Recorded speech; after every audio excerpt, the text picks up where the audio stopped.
Good morning, Msoul. Venus Callida here. I couldn't wait for the sunrise today, so I went for an early morning walk, grabbed a paper, grabbed my iced coffee, and I found a beautiful, beautiful, fresh new springtime grassy lawn with a view of a beautiful little river. And while I watched the sun come up, I started reading. Now, today I want to read to you something that I found. It's from the public domain, and the terms of use is for free so long as I don't mention the source. So, Horai is the name, and I want to read to you something I found. I just want to share. Blue vision of depth lost in height, sea and sky interblending through luminous haze. The day is of spring, and the hour morning. Just it is for me right now. Only sky and sea, one azure enormity. In the foray, ripples are catching a silvery light, and threads of foam are swirling. But a little further off, no motion is visible, nor anything save color, dim, warm blue of water, widening away to melt into blue of air. Horizon there is none, only distance soaring into space, infinite, non-cavity hollowing before you, and hugely arching above you, the color deepening with the height. But far in the midday blue there hangs a faint, faint vision of palace towers, with high roofs, horned and curved like moons, some shadowy of splendor strange and old, illumined by a sunshine soft as memory. What I have thus been trying to describe is kakemono, that is to say, a Japanese painting on silk, suspended to the wall of my alcove, and the name of it is shinkiro, which signifies mirage. But the shapes of the mirage are unmistakable. Those are the glimmering portals of Horai, the blessed, and those are the moony roofs of the palace of the Dragon King, and the fashion of them, though limed by a Japanese brush of today, is the fashion of things Chinese, 2100 years ago.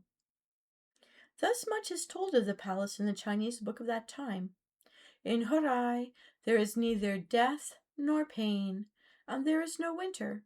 The flowers in that place never fade, and the fruits never fail. And if a man taste of those fruits even but once, he can never again feel thirst or hunger. In Horai grow the enchanted plants Sorinshi and Ryukugu Aoi, and Bankonto, which heal all matter of sickness. And there grows also the magical grass Yoshinshi, that quickens the dead, and the magical grass is watered by a fairy water of which a single drink confers perpetual youth. The people of Horai eat their rice out of very, very small bowls, but the rice never diminishes within these bowls, however much of it be eaten, until the eater desires no more. And the people of Horai drink their wine out of very, very small cups, but no man can empty one of these cups, however stoutly he may drink, until there comes upon him the pleasant drowsiness of intoxication. All this and more is told in the legends of the time of the Shin dynasty, but that the people who wrote down these legends ever saw Horai, even in a mirage, is not believable. For really there are no enchanted fruits which leave the eater forever satisfied, nor any magical grass which revives the dead, nor any fountain of fairy water, nor any bowls which never lack rice, nor any cups which never lack wine. It is not true that sorrow and death never enter Horai, neither is it true that there is not any winter.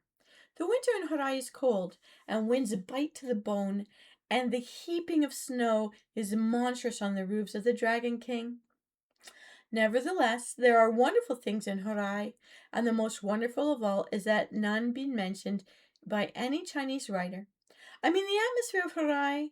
It is an atmosphere peculiar to the place, and because of it, The sunshine in Horai is whiter than any other sunshine, a milky light that dazzles, astonishingly clear, but very soft. This atmosphere is not of human period, it is enormously old, so old that I feel afraid when I try to think how old it is. And it is not a mixture of nitrogen and oxygen. It is not made of air at all, but of ghost, the substance of quintillions of generations of souls blended into one immense translucency. Souls of people who thought in ways never resembling our ways. Whatever mortal man inhales that atmosphere, he takes into his blood the thrilling of these spirits, and they change the sense within him, reshaping his notions of space and time, so that he can see only as they used to see, and feel only as they used to feel, and think only as they used to think. Soft as sleep, these are changes of sense, and Horai, discerned across them, might thus be described. Because in Horai there is no knowledge of great evil, the hearts of the people never grow old. And, by reason of being always young in heart, the people of Horai smile from birth until death, except when the gods send sorrow among them. And faces then are veiled until the sorrow goes away.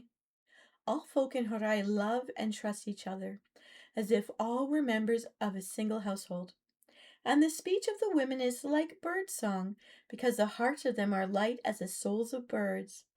And the swaying of the sleeves of the maidens at play seems a flutter of wide, soft wings. In Horai, nothing is hidden but grief, because there is no reason for shame, and nothing is locked away, because there could be no theft. And by night, as well as by day, all doors remain unbarred, because there is no reason for fear. And because the people are fairies, though mortal, all things in Horai, except the palace of the Dragon King, are small and quaint and queer. And these fairy folk do really eat their rice out of very, very small bowls, and drink their wine out of very, very small cups. Much of this seeming would be due to the inhalation of that ghostly atmosphere, but not all, for the spell wrought by the dead is only the charm of an ideal, the glamour of an ancient hope, and something of that hope has found fulfillment in many hearts, in the simple beauty of unselfish lives, in the sweetness of woman.